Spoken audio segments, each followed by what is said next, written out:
happy Thursday. We are in the second last day of our Magical Science Madness Week. My name is Jen and I am from the Blue Mountains Public Library, and I hope you guys have had a lot of fun with all of the different science experiments that we've been doing together. Today we will be making our Slimey Sun Catchers. So, a couple of things. This is kind of like a two-step program today. So the first thing that you're going to have to do is to actually make your own batch of slime. I don't know how many of you have made slime before, or if you've been to one of our slime programs at the library in the past, but this is a very different recipe that we'll be using today. I tried to look for things, or for a recipe that was very, very simple, where we wouldn't have to worry about trying to find any contact solution for it. So this recipe literally only has 2 ingredients. What are the ingredients? Baking soda and hand soap. Or if you don't have hand soap, shampoo. So a couple of things before we get started. I have tried making this slime several times just to see what worked best. I did find, because, so the first time I made it, I used my dish soap, and I use an all-natural dish soap. So it did not work out very well. It was very, very, very runny. My second attempt, I used a 3-in-1. I used a shampoo, conditioner, and body wash. It was still kind of rubbery. It didn't have a very, like, a bouncy feel to it. So my third attempt was hand soap, and it did work the best. So if you have some hand soap kicking around the house, or if you want to try all 3 methods, go ahead, try it out, see what works best for you, or what consistency you like for yourself. So before we get started, I am just going to read through our safety tips like I have done with you guys every day so far this week. So before beginning, all kids' activities require attentive adult supervision.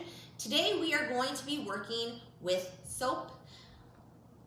Before you start, please put on your safety goggles, because we don't want you guys getting soap on your hands, which you probably will, and then accidentally sticking your fingers in your eyes, because that will burn. So make sure a grown-up goes through the science kit and all the ingredients with you. When you're finding your ingredients from home, make sure to ask a grown-up to help you. Some of these experiments can get messy, and they have been a little bit messy. We've had some foaming experiments, and we have been using food coloring. So just keep that in mind. If when you're getting dressed, if you don't want something to get wrecked, like a nice shirt, I probably wouldn't wear it. And safety first, always wear your safety goggles and ask a grown-up to join in all the fun, so that they're there to help you. So from home, you're going to need your hand soap. You will need a 1/4 cup measuring cup, a 1/4 teaspoon measuring spoon. I used 2 bowls for this, and I will explain why as we start making our slime. What else? If you have extra food coloring at home, so you can have several different colors, you can grab that as well. So from home, you'll be grabbing your bowls, measuring cup, measuring spoon, and your dish soap or hand soap. So grab your supplies, and we will meet right back here, and we'll get started with our slime making. All right, friends, so like I had mentioned, I have already made a small batch. So I just want to show you close up what it looks like. So it's got that slimy consistency to it, that bounce. So after we take the slime to make our sun catchers, if you still have leftover slime, if you leave it in the bowl and cover it over for overnight, tomorrow it will be even bouncier and pliable in your hands. But I do want you to see how sticky it is. Okay, so I'm gonna set these to the side, and now we are going to make our own slime.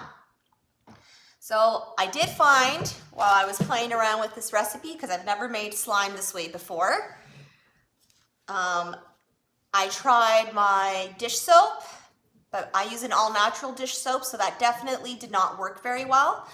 I also used a 3-in-1 shampoo, conditioner, and body wash, and that didn't work out so well, so I did find the best thing to use is some hand soap. So we are going to use a 1/4 cup of our hand soap. It smells wonderful. Okay, we're going to make sure we get it all in there. So, for those of you who only had 1 tube of food coloring in your kit, if you have more at home, awesome. If you don't have any more food coloring at home, do the food coloring last and grab a second bowl, and I'll show you how you can separate it. So, we are now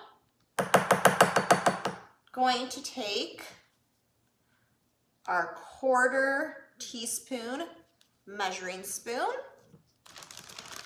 grab our baking soda, put 1 in, and put 2. And now we stir, and this is when the magic starts to happen.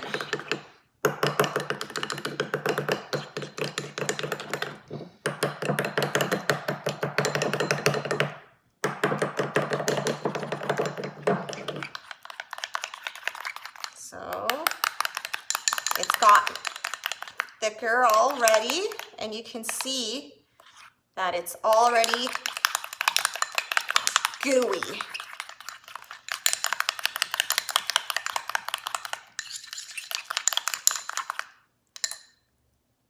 Ooh, this is even gooier than my first batch. All right. So make sure you get all those lumps of baking soda.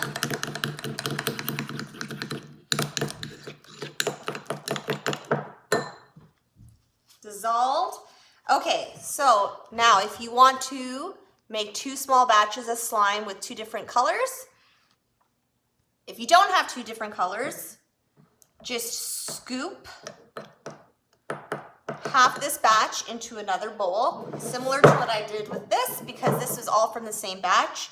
And then you can put food coloring in this bowl, and you can leave this one clear to make our stained glass sun catcher slime. Or if you have 2 colors, again, split your batch of slime in half with a tablespoon, 1 tablespoon in one bowl, 1 tablespoon in another, and then a very small drop of food coloring will do. So I'm gonna grab my food coloring. So just the tiniest little spot. And again, while you're doing this, write down all of your observations, all the different things that you see.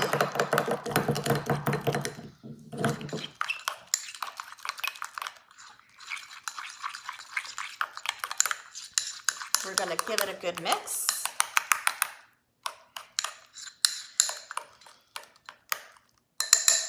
Okay. All right, so we're on to our final steps.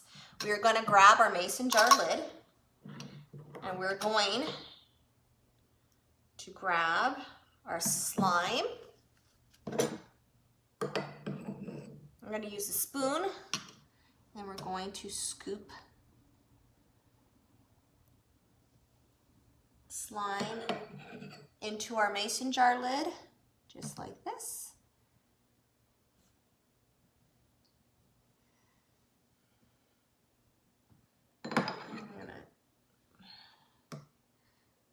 Scoop some of this blue one in here.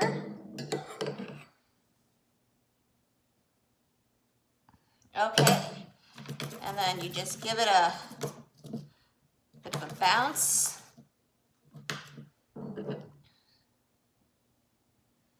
if there's any spots.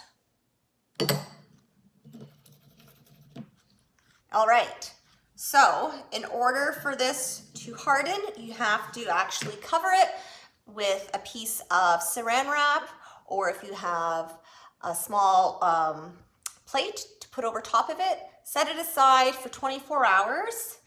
And in the morning, it should still be sticky. You don't want it to be completely dry, but it should still be sticky, and you can pop it out of the lid and you can stick it onto your window and you'll have your slimy sun catcher. And then your leftover slime, you can do the same thing. Cover it over with some plastic, set it aside for overnight, and you'll have, you'll notice that the slime will become a lot thicker in consistency and you can actually play with it in your hands. All right, friends, so once your slime is made, and remember, you don't want it to be very runny, you want it to be thick. So it jiggles and bounces. We don't want it to look runny, because if it's super runny, it will actually run through the bottom of the mason jar lid. So once you have it built, pop it into your lid, and it should bounce around when you give it a shake. When you do this, it shouldn't spill out. It should start to goo out very slowly. You're then gonna set it aside for the 24 hours. It should start to dry and to become a little bit harder. And then once it's at that consistency, you can actually pop it right out of your lid and place it on your window, and you can watch the sun twinkle through the different colors. Or if you don't want to pop it onto your window and it's something that you want to play with and squeeze and roll around in your hand, you can do that as well. I hope you guys had lots and lots of fun, and I can't wait to see you guys tomorrow for our final Science Day fun. Until then, bye!